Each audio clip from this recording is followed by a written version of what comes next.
bahwa genre dari Injil-Injil itu adalah biografi, maka harusnya kita memahami, oh iya, yang disampaikan oleh Matius, Markus, Lukas, dan Yohanes itu terang, yang disalib itu adalah Yesus. Sehingga tidak ada sedikit ruang pun. Kalau kita masuk ke dalam kitab Injil-Injil, tidak ada sedikit ruang pun bahwa yang disalib itu bukan yang lain. Saya kira itu dulu, Bang Zuma. Ya, jadi gini Pak, kalau kita cuma cerita kayak gitu itu cerita apa ya, nggak nyambung, maksudnya bukan nggak nyambung, maksudnya kita semakin jauh dari tema. Yang kita mau bahas ini siapa yang disalib. Satu, Lukas 24 nomor 44. Harus tergenapi yang tertulis tentang aku Yesus di dalam kitab Taurat, di dalam kitab para nabi, di dalam kitab Mazmur. Jadi tentang penyaliban cari di 3 kitab ini, Pak. Itu maksudnya. Dikuatkan lagi Matius 26 nomor 24. Anak manusia memang harus pergi sesuai dengan apa yang tertulis. Grapo. Grapo dalam bahasa Yunani artinya sesuatu yang sudah tertulis.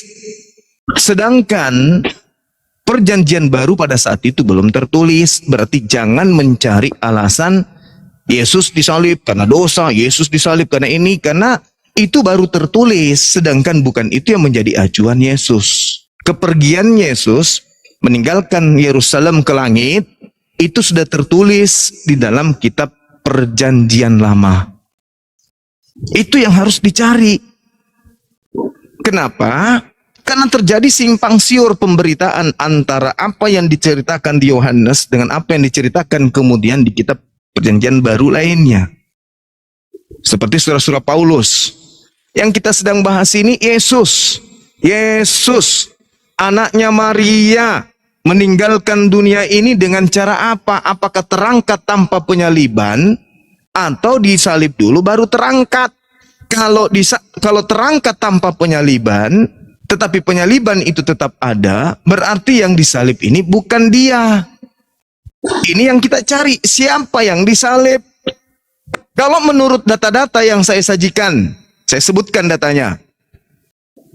Mulai dari Galatia 3 nomor 13, merujuk kemudian kepada Ulangan 27 nomor 25, lalu merujuk kepada Ulangan 21 nomor 22 sampai nomor 23. Lalu merujuk kepada Mazmur 37 nomor 8, 29, 30, 31, 33, 39, 40.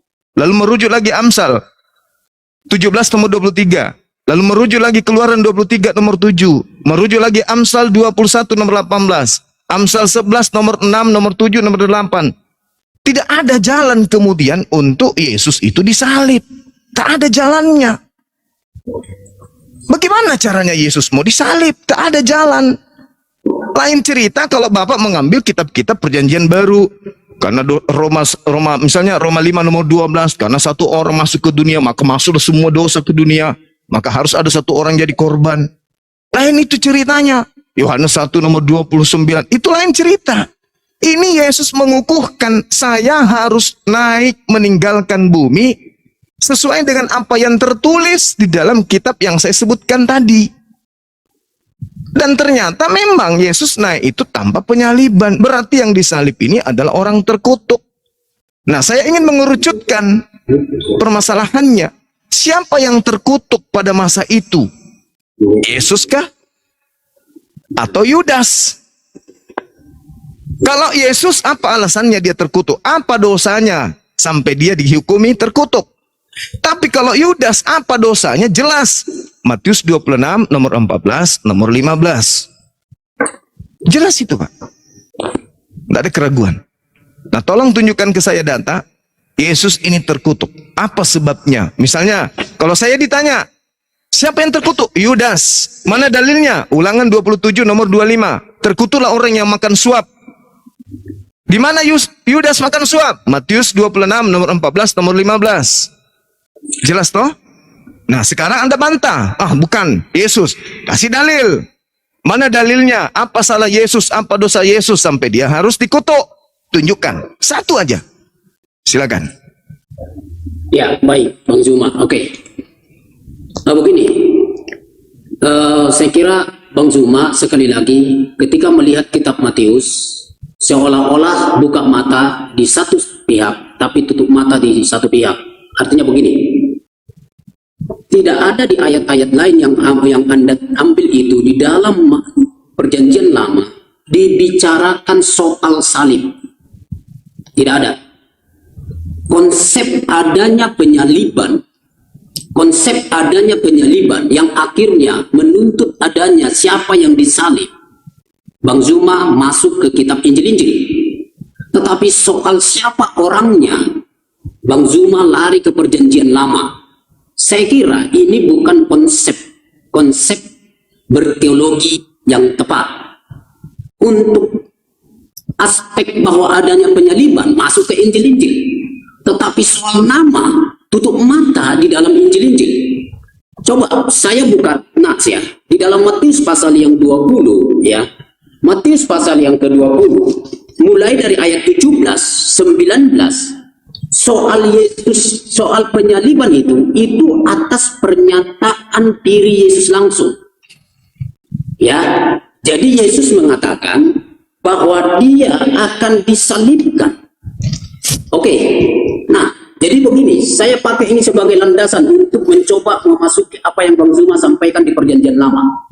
Jadi, untuk disalibkannya Yesus bukan sekadar itu niat dari orang-orang Yahudi, tapi justru Yesus di awal di pemberitaan soal kematiannya pun dia sudah menyatakan bahwa dia akan disalibkan.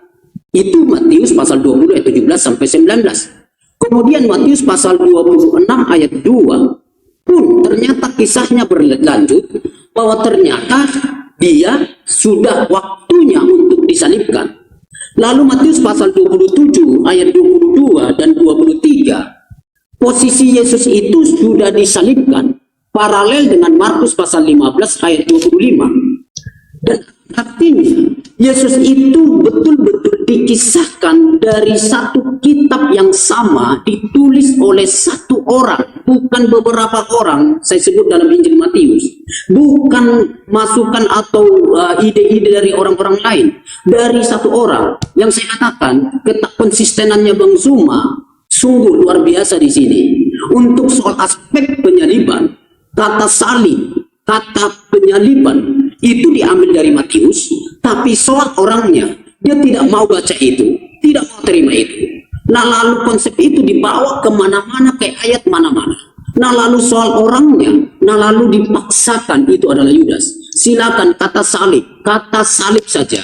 Kalau Anda temukan di dalam perjanjian lama yang Anda kutip-kutip tadi, sampai akhirnya berkata, oh ini ada penyaliban-penyaliban di dalam perjanjian lama, dan itu ternyata itu Yesus mau mengutip-utip itu, dan belum tentu dia, dan lalu itu Yudas. Saya pikir Anda yang semakin kemana-mana. Tapi yang saya katakan bahwa di dalam Injil Matius tidak usah bawa penafsiran, tidak usah bawa dulu hal-hal yang lain. Pasti dinyatakan yang salib itu adalah Yesus. Soal ayat-ayat yang lain yang tadi Bang Zuma katakan, itu sudah makna penyaliban. Sebut seperti Galatia, begitu ya. Kemudian soal yang ada di dalam Ulangan, nanti kita akan masuk ke sana.